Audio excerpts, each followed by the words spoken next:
There's a popular anti-apologetic called The Problem of Evil, originally formulated by the Greek philosopher Epicurus, who argued that if an omnipotent, omniscient, and omnibenevolent deity exists, then evil should not exist in the world. To quote Epicurus, "Is God willing to prevent evil but not able? Then he is not omnipotent. Is he able but not willing? Then is he malevolent. Is he both able and willing? Then whence cometh evil? Is he neither able nor willing? Then why call him God?" But theists keep trying to give God an out, as this Australian apologist attempts, and fails, to do.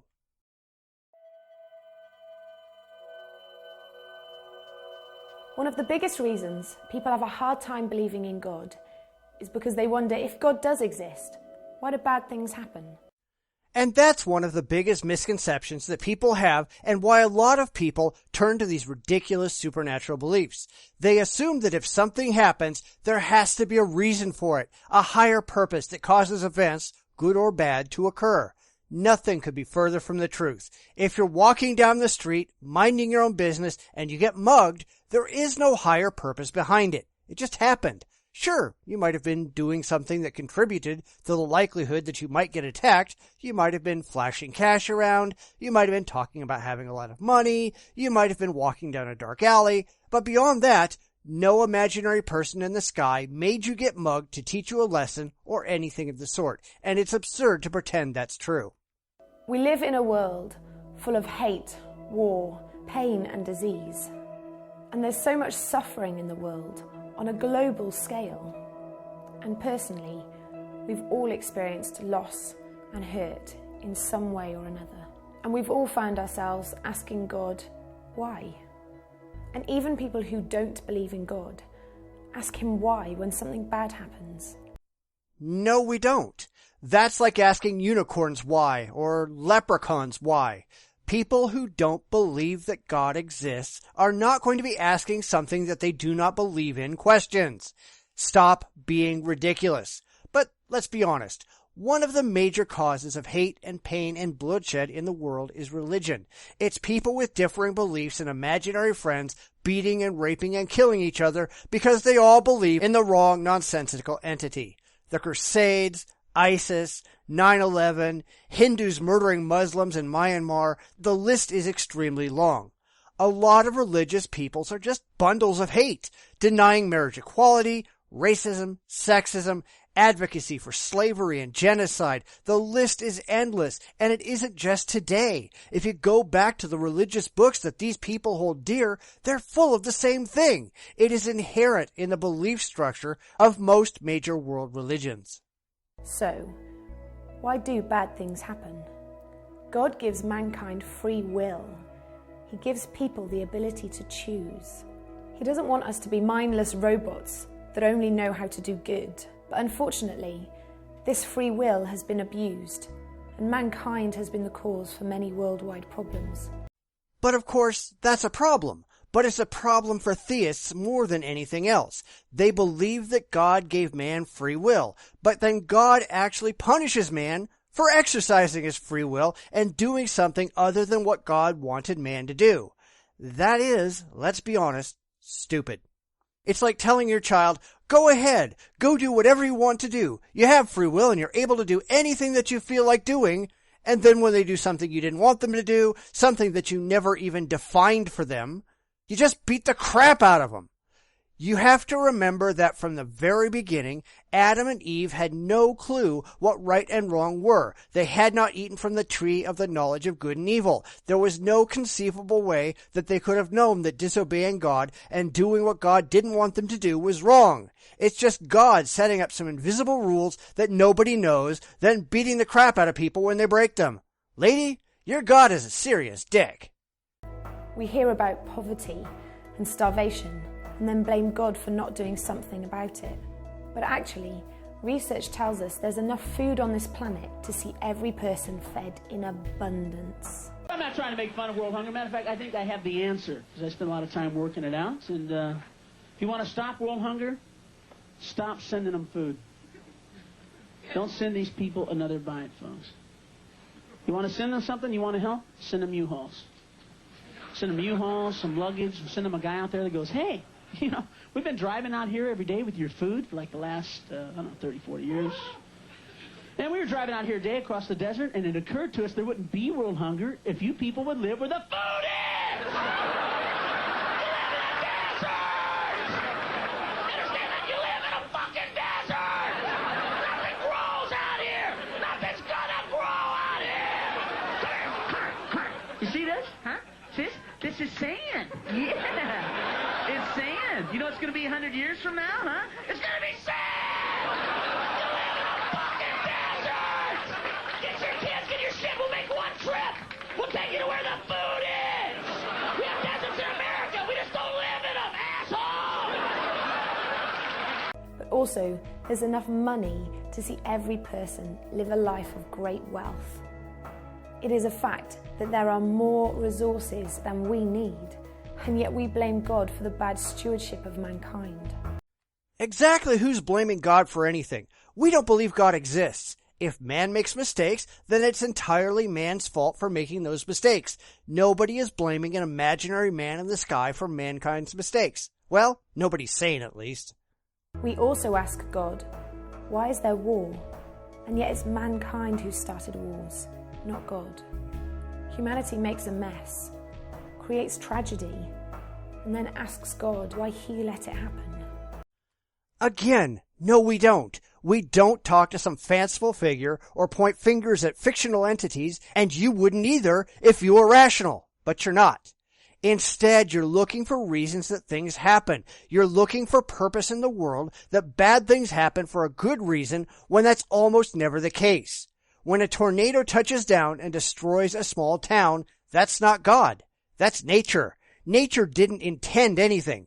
Nature didn't have it out for those people. Those people were just in the wrong place at the wrong time, and there's little they could have done to avoid it, other than not living in Tornado Alley in the first place. But you have religious idiots screaming that God did it because he's mad at America. Or in this case, he's mad at Australia, and that's just ridiculous. Also, it means if God exists, then Satan exists as well. We find it hard to imagine Satan being real. We see him as this fictional character, this big red man with a goatee. But when we see the evil in our world, it's not so hard to believe in the existence of Satan. Yes, it is. Just like it's hard to believe in the existence of God without any objective evidence to demonstrate his existence in the real world. You've just said that we can't use God as a scapegoat. Now you're trying to use another imaginary figure, Satan, as a scapegoat. Make up your mind. Either man is responsible for the evil things that man does, or he's not.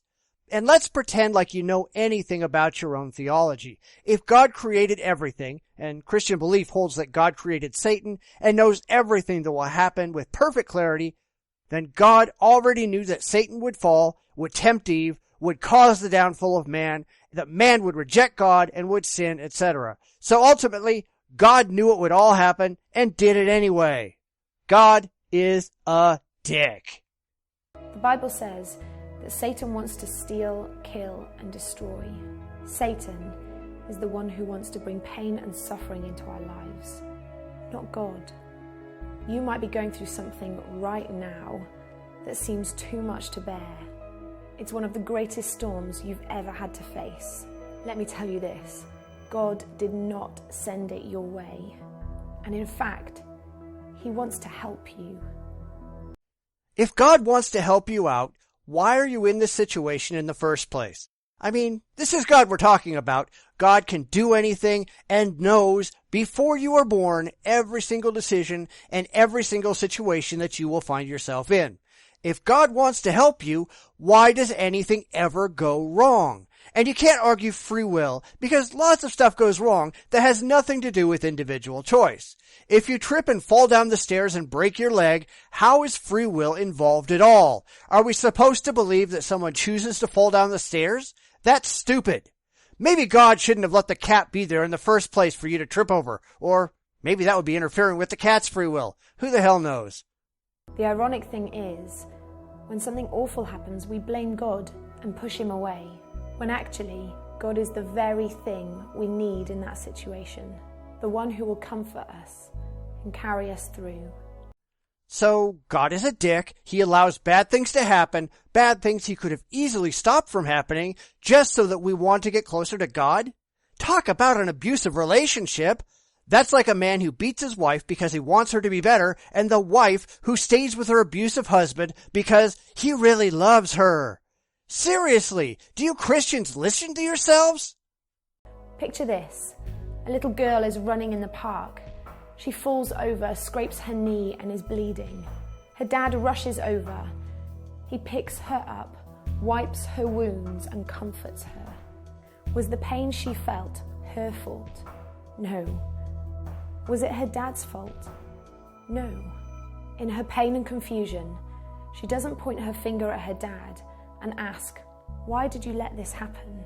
She understands that her dad loves her, that he wants to help her, that he wants to bring good into that situation. It's the same with us and God.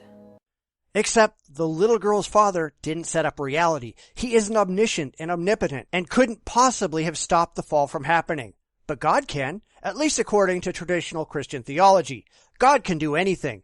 God could have made the little girl not trip and skin her knee. He could have magically made the injury and the pain go away. So we're really left with two possibilities. Either God cannot stop the girl from falling, he cannot ease her pain, at which point he's not all-powerful or all-knowing, or God can do these things, but chooses not to, at which time God is a dick.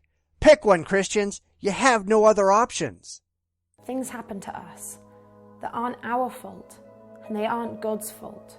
We can either push God away and get angry at him, or we can let him bring good into our situation, to let him pull us through our greatest struggles.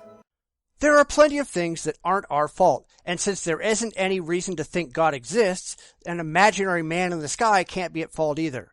But we aren't the ones pushing this theology. You are. We're just asking that you do so consistently and logically, and that's not how religion operates. You're the ones that designed the system, or at least continue to push it as accurate. Either God is a dick or God is powerless. Which one is it? In either case, even if we pretend God is real, he's not worth worshiping or following. When we really take a step back, really, the good in our world outweighs the bad. Have you ever asked, why do good things happen? Like when you fall in love, or when a baby's born, or when you laugh so much you end up crying. Or you see that epic sunrise, or taste an amazing meal, or when you see someone's face in that powerful act of kindness. How can God not exist when there's so much good in our world? You are an idiot. You just described a lot of things that have nothing at all to do with any God that no God could possibly be involved in, and then you ask that? Give me a break. Again, we return to the idea that she's looking for purpose and reason in events that are without purpose and reason. Babies are born every day. They don't require the intervention of God. And if God is watching, knock it off, you perv. All of us on this planet are born, we live, and we die, all without any demonstrable intervention from any gods. Yet there are so many people who are so weak-willed and weak-minded that they can't imagine anything happening without the guiding hand of an imaginary friend. They are incapable of truly stepping back and thinking about things rationally. If their beliefs are actually true, what should we expect to see? How should the world actually operate if there was a God? The fact is, the world doesn't work as they claim it should. Therefore, we must reject their claims as unsupported and unreasonable. That's how critical thinking works, theists. Maybe you guys should give it a shot. That's really why I have so many problems with apologists. It is clear that they have never rationally evaluated their own claims. They've never stopped to think about how the world ought to look if their beliefs are actually so, because to them, it doesn't really matter if their beliefs are true, so long as it makes them feel good.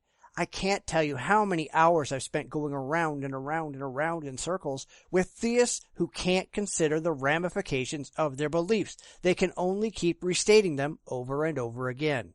That's not just sad, That's pathetic, that these people are so terrified of being wrong that they can't even consider the possibility.